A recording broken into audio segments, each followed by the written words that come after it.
This was supposed to be a fox mask, something rooted in spring, made for the equinox. I had a plan, a clear shape, and a direction, but somewhere along the way, it stopped being a fox. At first it was small things. The shape felt off. The snout wouldn't cooperate. I kept trying to push it back, make it softer, more like what I had in my mind. But it kept pulling in the opposite direction, and then one morning, I looked at it and realized this isn't a fox, it's a wolf. This build starts the same way most of mine do. Nothing fancy, just cardboard, masking tape, and a starting point. I begin with corrugated cardboard. I shape it into a rough half egg around my head. This becomes the foundation for everything. It doesn't have to be perfect, just strong enough to hold the shape.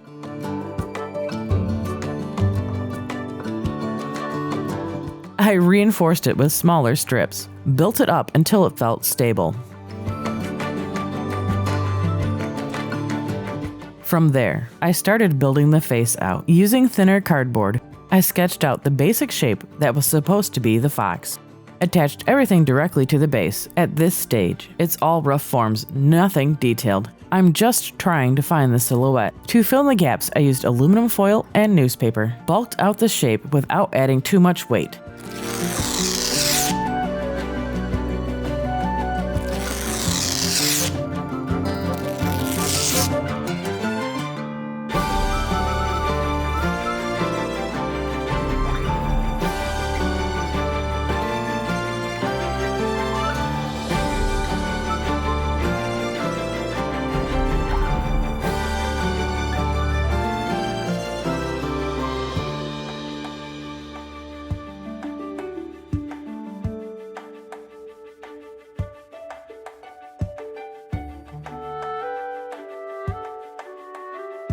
Once I was happy with it, or at least close enough, I cut out the eye holes.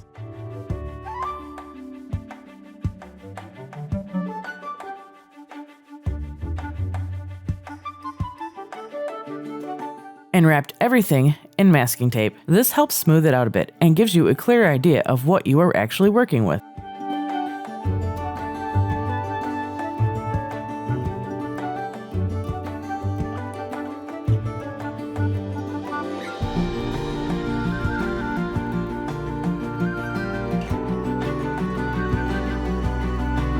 For some smaller details where the newspaper just wouldn't cooperate, I switched back to aluminum foil. It's a little easier to control, especially for the tighter shapes.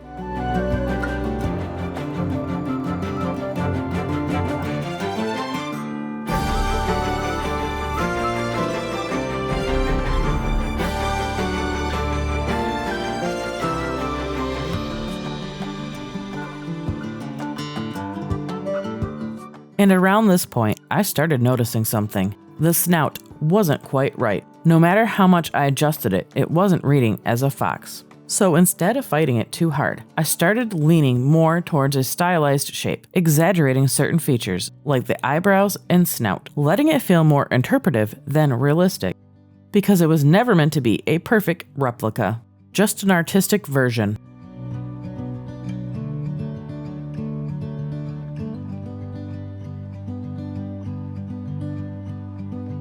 Once the shape felt settled, I moved on to paper mache. Just a couple of layers, enough to add strength, without adding too much bulk.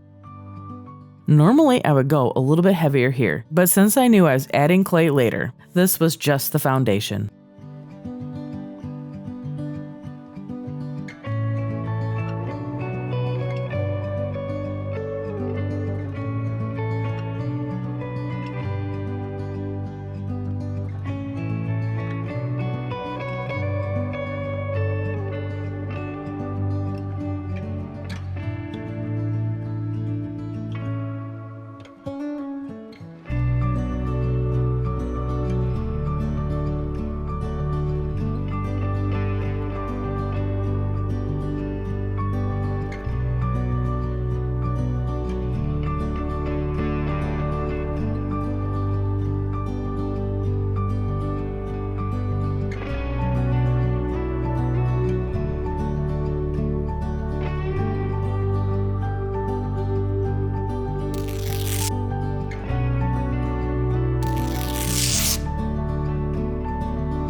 went with air dry clay just to give myself a little bit more control. You can absolutely keep building with paper mache and it will work just fine. I just wanted something that would let me push things a little further. So I started with the eye sockets, defined the shape, and gave them something a little more animalistic.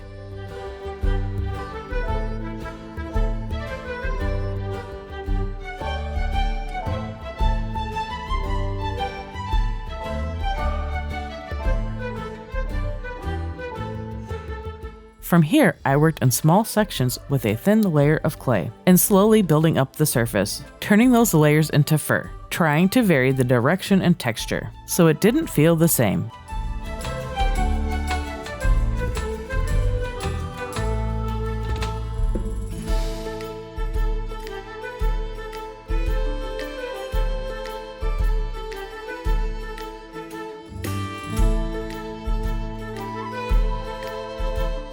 Around the forehead and snout, I kept things a bit shorter and a little more controlled.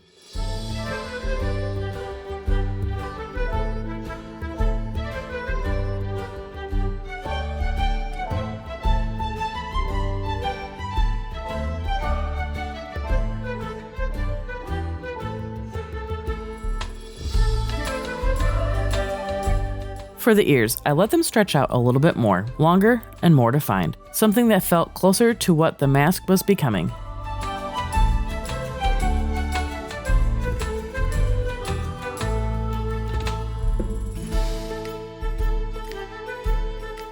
The one thing I was careful about here was keeping the layers thin. Too thick, the mask would get heavy. Too thin, the clay would crack. So I stayed somewhere in between, building it up slowly, letting it dry as I went. It takes a little more time, but it is worth it.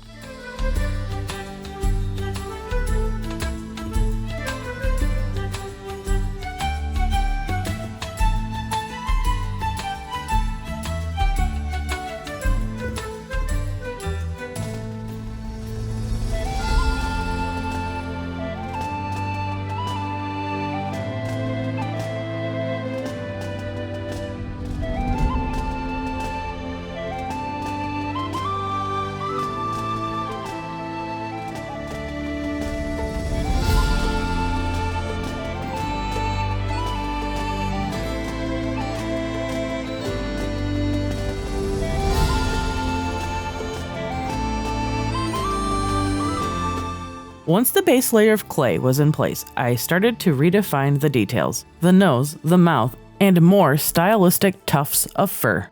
I let certain areas stand out a bit more than others, not trying to make it perfect, just trying to make it feel right. And somewhere in all of that, it started to reveal its true form to me.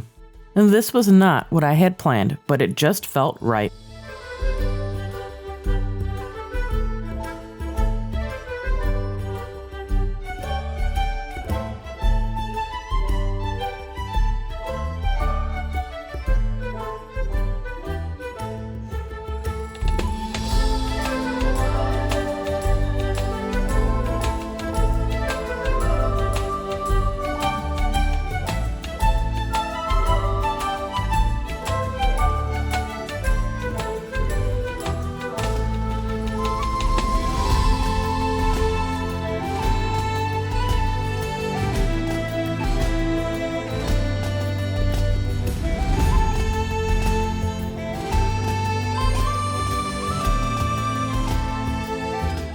While I am adding some fluffy tufts of fur, if you are enjoying this video, could you consider liking it? And if you want to see more videos like this, please consider subscribing. Patrick and I are working very hard and coming up with some amazing videos to share with you all. And if you want to supercharge the algorithm, could you leave an emoji of your favorite woodland animal below? That will give our small little channel the boost it needs to succeed.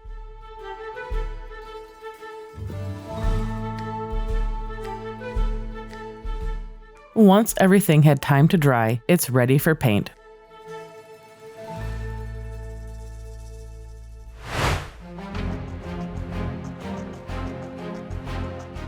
I began with a layer of tinted gesso, just enough so I could see where everything had been covered.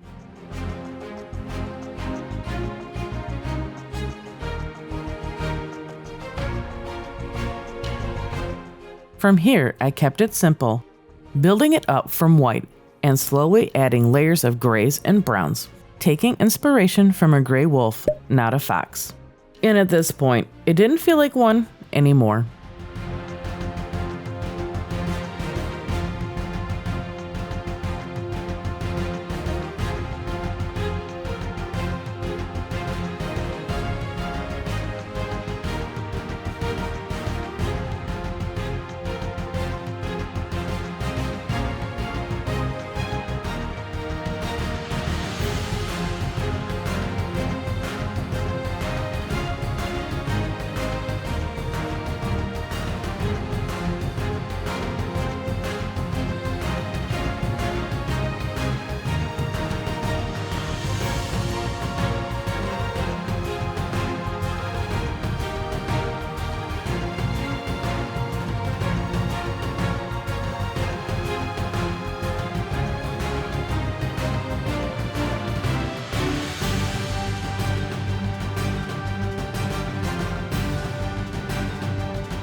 Darkening the nose, the ear tips, and a little throughout the snout.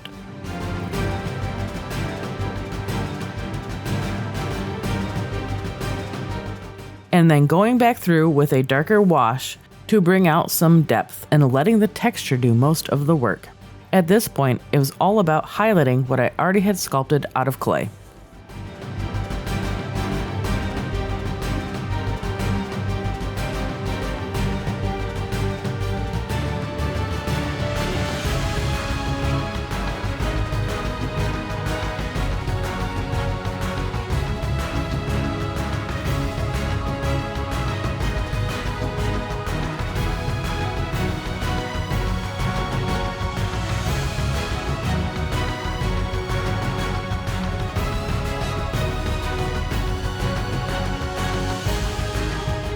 With the mask finished, it was time to give it its flower crown.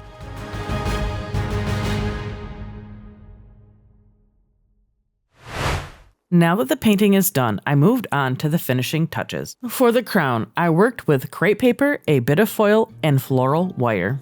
I'm only going to show a quick overview here, since I followed a couple other tutorials pretty closely. I'll have those linked below if you want a deeper dive into the full process. For the colors, I kept the palette pretty simple. Pastel pink, a deep burgundy, and a little pop of yellow. And I will round it out with some dark green leaves. I took inspiration from peonies. My grandma used to have a row of them lining up alongside her driveway. And every time we visited, it was the first thing you would see. So I wanted to capture a little bit of that feel here.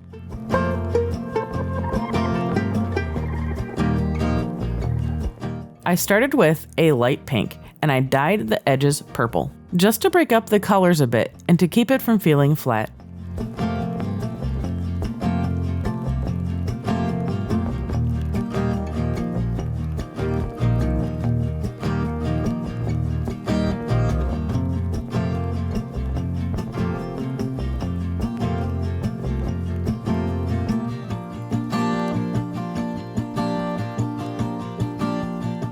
And the second is more of a filler piece, a simple pom-pom style flower that will help fill out the crown. Nothing too complicated, just to give the crown a little variation in flowers.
With everything ready, it is time to bring it all together.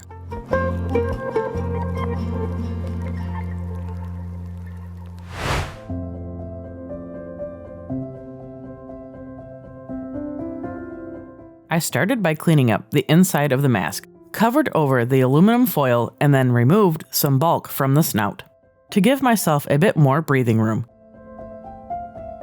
If you are planning on wearing something like this for a long period of time, I definitely recommend adding a few small air holes. For me, I'm not planning on wearing this for long periods of time. It is definitely going to be more of a display piece, so I kept it simple here.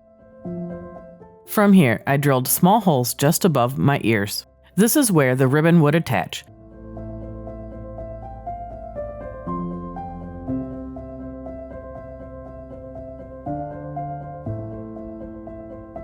Before I secure anything, I did a quick test fit just to see how it sat, where it felt loose or where it was a little uncomfortable. Then I made a few small adjustments, adding some upholstery foam strips to help make it sit better, a little more stable and definitely a lot more comfortable.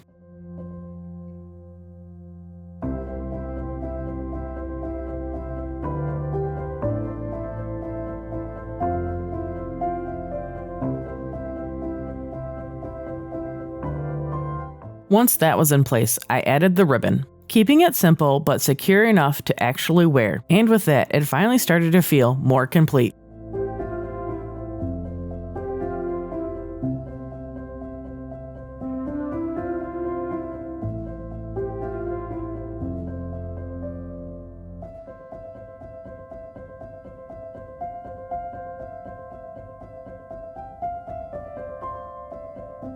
Next, I moved on to the final details.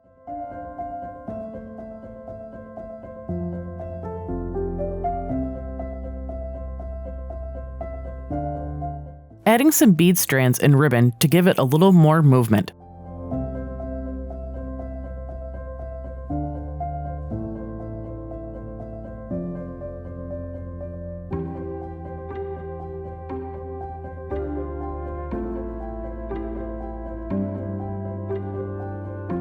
And then building the crown out. I started with the largest flower and then worked my way out from there, filling in the gaps with the smaller flowers until everything felt balanced. Nothing perfectly centered, but intentionally placed, letting it feel a little more natural and a little more alive.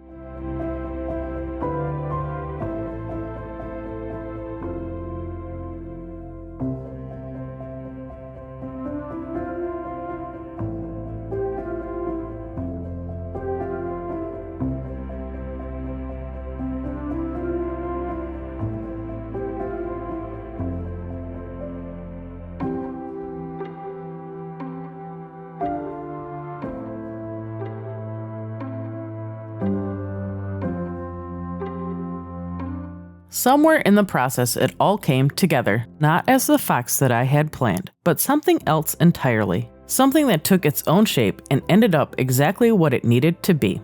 Thank you for spending some time in the workshop with me, and I will see you in the next one.